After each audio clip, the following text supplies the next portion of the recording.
The guy asked all the candidates on the stage, "What's your biggest weakness?" You know, who's going to answer that honestly?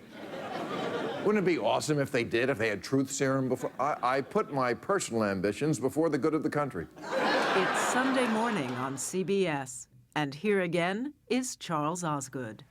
As that Barb from his HBO show this past Friday night demonstrates, it seems Bill Maher will say just about anything to get a laugh or provoke a reaction. Tracy Smith has our Sunday profile. Start the clock. Real Time with Bill Maher is live, unedited, and unapologetic. Now, if you didn't see the debate, let me just cut to the chase for you. None of them got suddenly smart. Are there some topics that are off limits? Not that I could think of. Boring or not newsworthy. And there was a war in the North and the South. And wait, before that, how about a geography lesson? I Okay. think people... Sudan is the largest country in Africa. Where is Africa? Okay. No boring here. Maher's HBO show is a frequent stop for A-list celebrities and politicians from both sides of the aisle who, without network censors, can say whatever they want. It's not bullshit. All right. You're always such a polite Bill. Just gonna be a minute.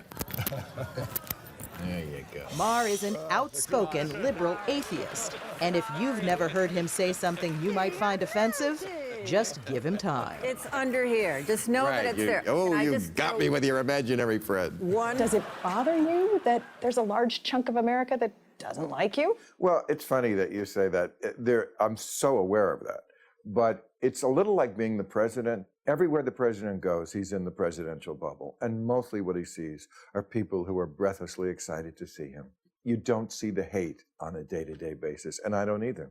You don't? Of course not. In all the years I've been doing this, the number of times anyone has come up to me and stuck their finger in my face and said, "You, so-and-so, you're so wrong about this," maybe twice. Now, in the age of social media, they do it anonymously. So if I chose to read my Twitter feed every day, I could be very depressed.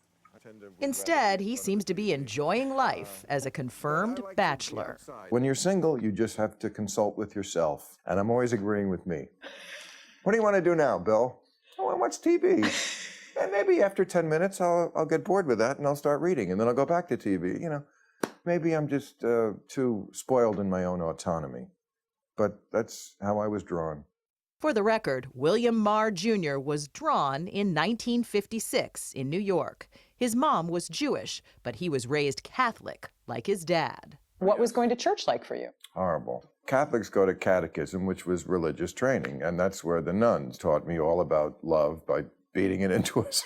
By the time he was a student at Cornell University, he'd stopped going to church and started doing stand-up gigs at local clubs. I really didn't want to tell anybody until I was established, but of course you can't do that because you have to pay your dues. Because you were scared that people would say, "Oh, come on." And I remember hearing my aunt, the rumor was going around the Christmas party what I was doing, and she said, "Did you hear? Billy's trying to be a comedian."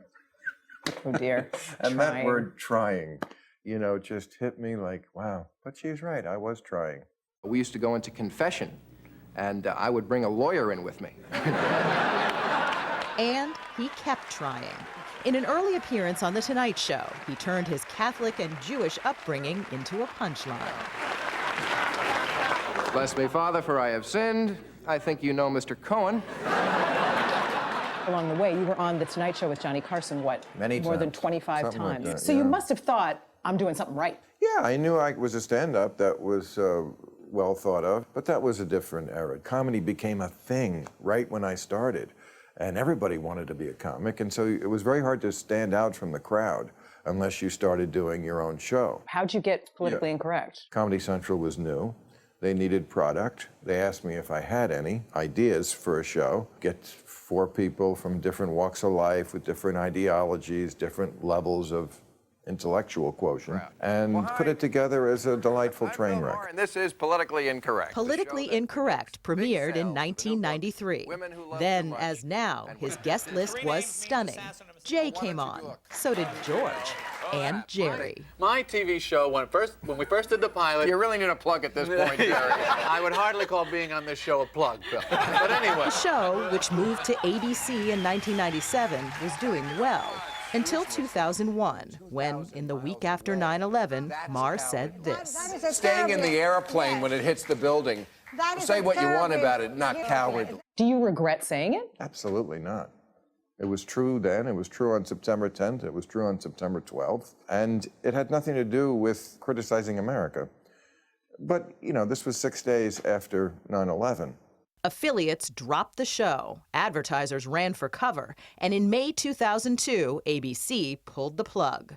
But by February of '03, he was back on HBO, live on Friday nights. How are you? Hi, good, how are you? He rehearses from noon Thursday until airtime Friday night. If Russia winds up shooting down one of our planes, it could start World War III, which could go nuclear. And then we will never get to the bottom of what's in Hillary's emails. So Every joke is tested in front of a live audience. Your so-called Russian dressing is just ketchup and mayonnaise.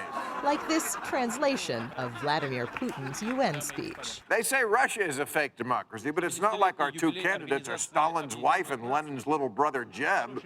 I'm doing a specific show for a specific audience that expects a certain, I think, level of quality. It's an HBO audience. After the run-through, Maher is seldom satisfied. It's not just a laugh, it's the type of laugh. The week we were there, the Putin gag made the cut. You're a nation of fat people in workout clothes. The irony amuses me.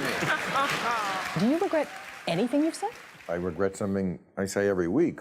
I don't have any major ideological regrets. I can't think of things that I've said that I really want to take back. Mostly what I regret when I drive home Friday night is, oh, you know, I should have let that person talk more on that, or I shouldn't have cut them off there. But Do you chew on that? yeah, I do. I have a hard time sleeping Friday night, but that's just the perfectionist in me.